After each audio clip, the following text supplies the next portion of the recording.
How to verify your Cash App account. What's up everyone? In today's tutorial, I'm going to be showing you guys how you can easily verify your Cash App account in just a few simple steps.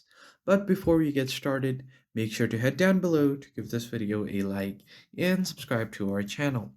So the first thing you want to do is open up your Cash App and then make sure that you are logged into your account.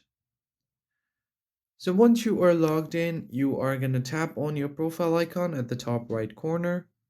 And once you do that, scroll down a bit on your account and settings.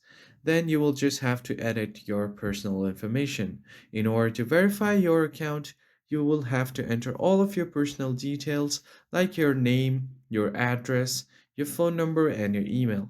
So just tap on personal. And if you want to protect your access to Cash App and help find friends, you can start by adding an email.